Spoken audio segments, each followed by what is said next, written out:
ఆంధ్రప్రదేశ్ అర్చకులకు ప్రభుత్వం good news చెప్పింది.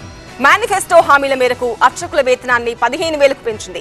ధూపదీప నైవేద్యాలకు ఇచ్చే మొత్తం 5,000 నుంచి 10,000కు పెంచుతూ ఆదేశాలు ఇచ్చారు. ఆలయాల కళ్యాణకట్టలో పనిచేసే నాయి బ్రాహ్మణులకు కనీస వేతనం 25,000 ఉండేలా చర్యలు చేపడుతోంది. దేవాలయాల ట్రస్ట్ బోర్డులో అదనంగా మరో 2కి ఛాన్స్ ఇచ్చే అవకాశాలపై ఆలోచనలు చేస్తోంది. దేవాలయాల ఆస్తులను పరిరక్షించేందుకు కమిటీలను ఏర్పాటు చేయనుంది. అలాగే ఆధ్యాత్మిక పర్యాటకాభివృద్ధిపైన కూడా ప్రభుత్వం దృష్టి పెట్టింది. ఇందుకు దేవాదాయ, అటవీ, పర్యాటక శాఖల మంత్రులతో కమిటీ వేయాలని నిర్ణయించింది.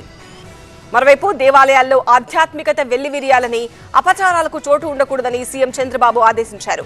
దేవాలయాల దగ్గర బలవంతపు మాత మార్పిడులు, అన్యమతస్థుల ప్రచారం చేయకూడదని, భక్తుల మనోభావాలకు, ఆగమ శాస్త్ర నిబంధనలకు అత్యంత ప్రాధాన్యం ఇవ్వాలన్నారు. దేవాలయాల్లో పరిశుభ్రత, ప్రసాదంలో నాణ్యత, ప్రశాంత వాతావరణం కనిపించేలా చర్యలు చేపట్టాలని సూచించారు.